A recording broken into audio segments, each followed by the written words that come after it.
In this video, I'm going to talk about why worrying is not worth it. Worrying is when you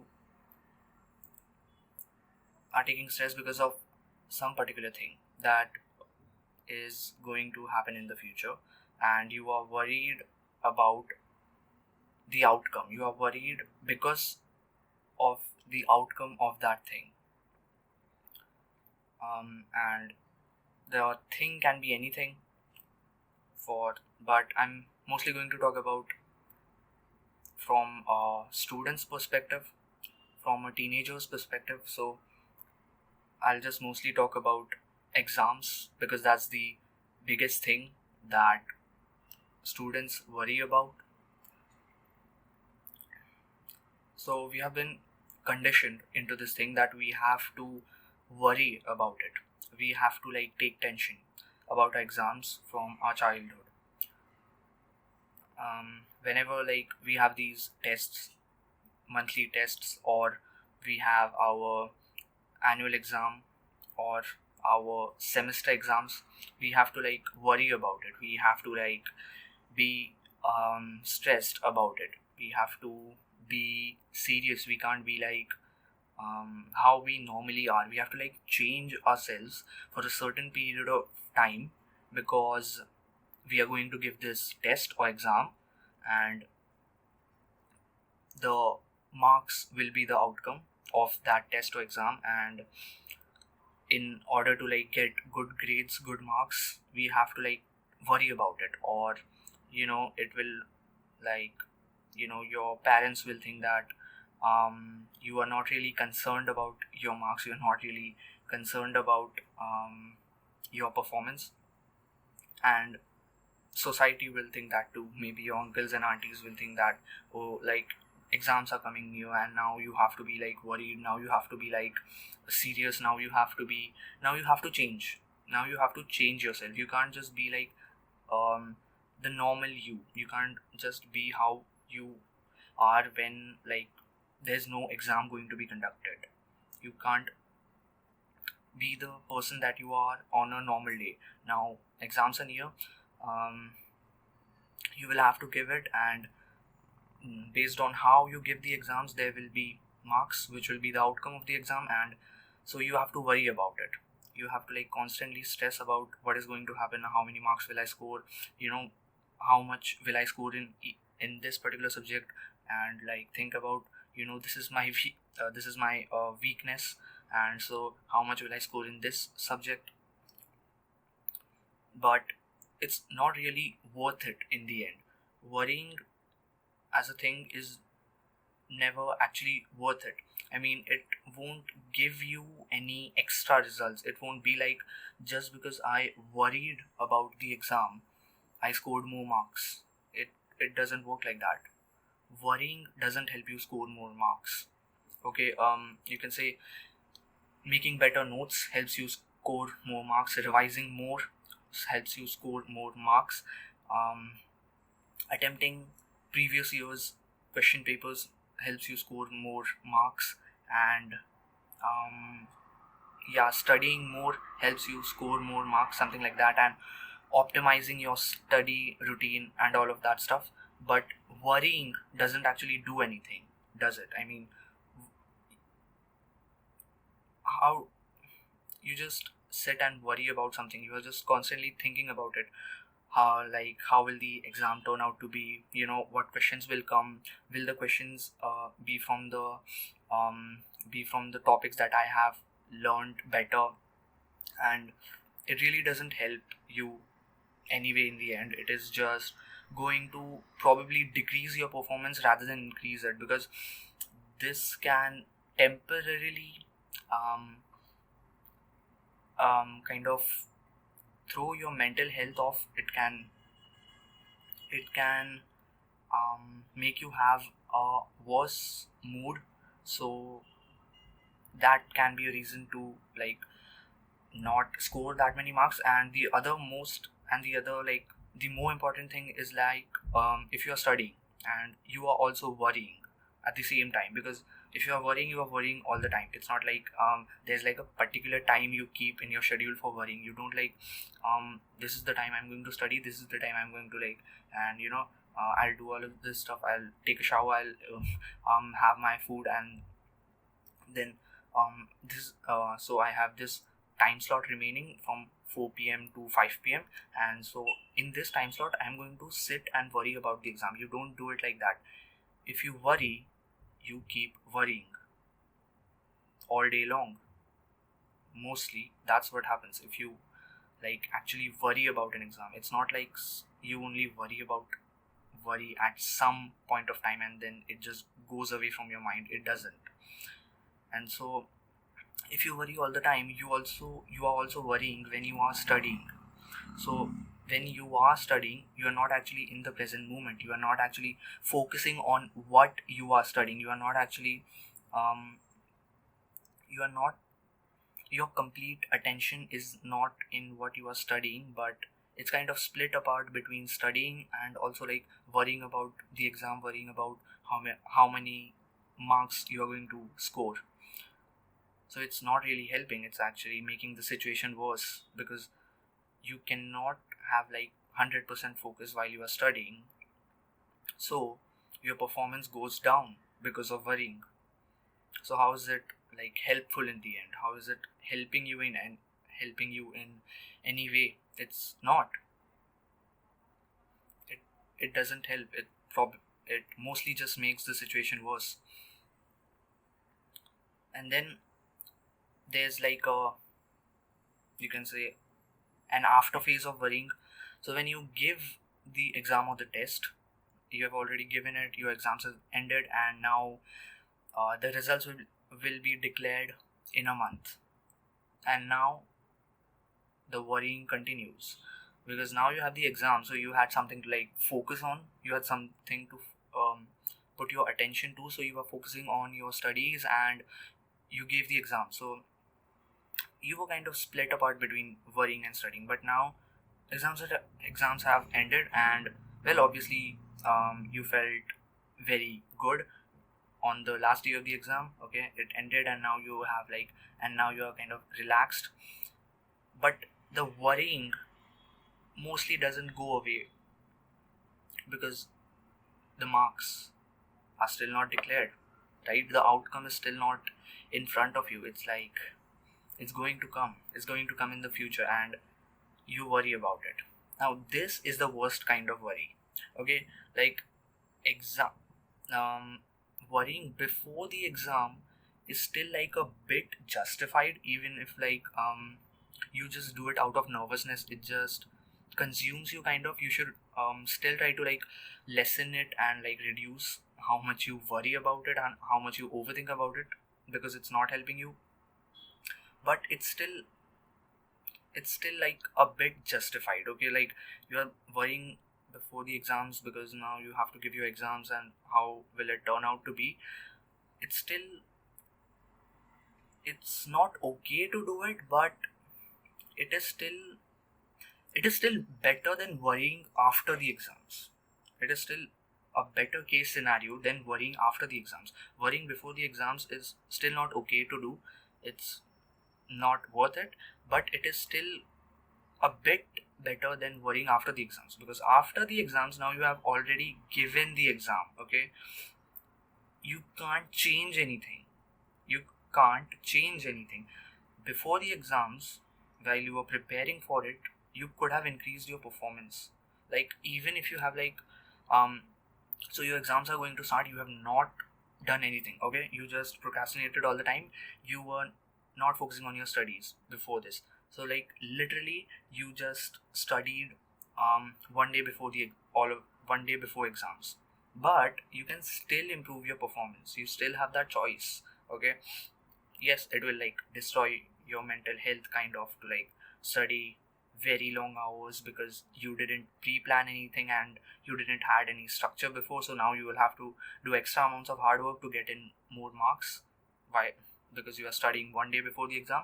But you can still do something about it. Okay, it's still in your hands. It's still in your control. After the exams, nothing's in your control. You can't change anything. Whatever happened. however you gave the exam, you have given it. Now you cannot just go back into the past and change how you gave the exam and get more marks. You can't do that. So worrying at this point is literally pointless. And so I would say these are the two kinds of worrying you can do. These are the two kind of worries, where like the first one, you can worry about things which you can control. The first one is like where you are worrying about something that you can control. It's in your hands. You can improve it or you can make it worse. Okay. The second type of worry is like about things that are not in your control. These things are out of your hands. You can't change it. You can't affect it in any way, no matter how much you try. And worrying about both the things isn't worth it at all, because if you actually think about it, it's like this. When you are worrying about something you can control, okay, you can control it. You can literally change things up, like with your own hands, with like not like literally with your own hands, but like it's just like you can change it. You have the power to change it. So what's the point of worrying if by doing something you can change the result? Then why not do it? Just do what you need to do in order to improve the result. Do what you need to do in order to improve the result. That's it. You don't have to like worry about it, because you can control it, right? So control it, improve it. And when you think about the other kind of worrying, it's like things out of your control. And so if you worry about these kind of things, like this is even worse, because now you can't even control it. So if you can't even do anything about it, don't do anything. Like worrying will not help, right? So why are you worrying? And it's like very easy to say these things but very hard to do. I know it's very easy to say you don't have to worry about things that you can control, and you don't have to worry about things that you can't control. So literally there is no thing that you have to worry about, because all the things come under two categories only: things that you can control and things that you cannot control. Like there's not like a third category where like it's some kind of a thing that I don't know. But there's not a third category. There's just two categories: things that you are able to control, and the second category is contains of things that you can't control. So worrying about things in first category doesn't make sense, because you can control it. So control it, improve it, do whatever you can to improve it. You know what to do, so do it. And in the second category, it's like you can't even do anything, and that kind of causes an emptiness which can lead to worrying. It just leads to worrying because you have nothing to do, so you just think, I'll just worry about it. But still not worth it, right? And well, you do keep worrying even when like you don't really want to. So it's like just very easy to say the stuff that you don't have to worry about things you can control and things you can't control, but very hard to do it. So taking an example from this YouTube, from this content creation perspective, like I can worry about things like I can worry about editing. I can worry about scripting, recording before making one video. So I can worry about all of these things. How will it go, and how the final video is going to look like, and I can keep worrying about it, but it doesn't help, right? The only thing that helps is taking action, improving my actions. So writing better scripts is not a result of worrying about it. It's a result of kind of consuming better content to create better content, and it's the result of having better mental health. It's the result of having better physical health too. It's a result of um, having more sleep, so I can have better cognitive performance, so I can write better scripts, and etc. But the thing is, worrying doesn't help.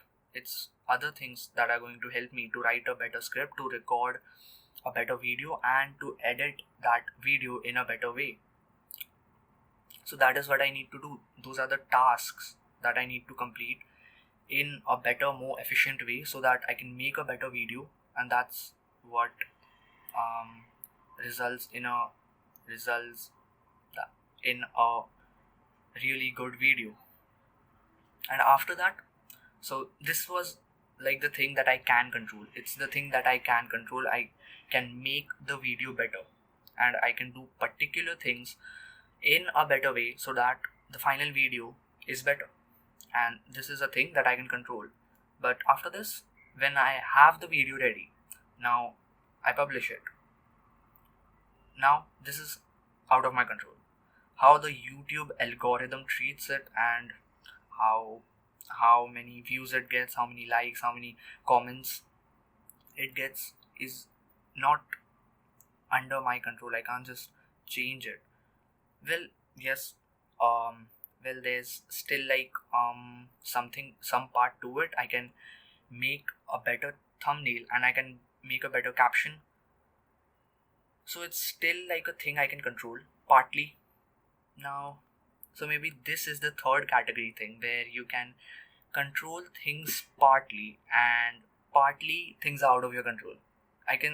So maybe this is the third category of thing, maybe, where you can semi control something. So I can kind of control a part of how the video does on the YouTube, or how the video, how many likes it gets, how many views it gets, and comments, by improving the thumbnail and improving the caption. But it's still not completely out of my control. Even sometimes, like, I've literally felt this. Sometimes you can just make a very good video and thumbnail and caption too, but the YouTube algorithm still doesn't treat it that well, and it just doesn't go your way. The video still does bad, no matter how much effort you put into it, and then, but it doesn't matter. Like,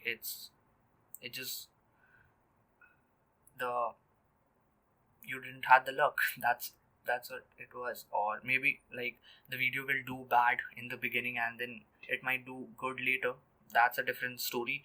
But yeah, no, like, you put a lot of effort into a video, you felt it was very good, but now, like, the result wasn't there. So that is something out of your control. Now you can't sit and worry about it, how the video is going to do. It doesn't help. You worrying about it doesn't increase the likes and comments on the video. It doesn't change anything about it. And sometimes you can, like, not put that much effort into a video. You can just you can make a not so good of a thumbnail, caption, and the video is also mediocre, but like, the YouTube algorithm treats it well for some reason, and it does better than the video that were and that video that was not so good does better on YouTube than the other videos that I have put out, which I personally think were better. And this is what it kind of continues in a cycle. Some bad videos do really good, some good videos do really bad. It is what it is. You can't control it, so worrying about it doesn't help. And when you have put in 100% of your effort in the thumbnail and the caption, you have made it as good as possible, you just leave it. You just publish the video. You don't overthink about it. Whatever happens, happens. Like, the outcome doesn't matter. It should not kill your motivation to make more videos. You should, like, take your lessons and, like, improve your channel and do what is necessary, but still not be affected by the outcome because it's out of your control. So the main point is, in reality, there is no point of worrying about anything. You don't worry about things that you can control.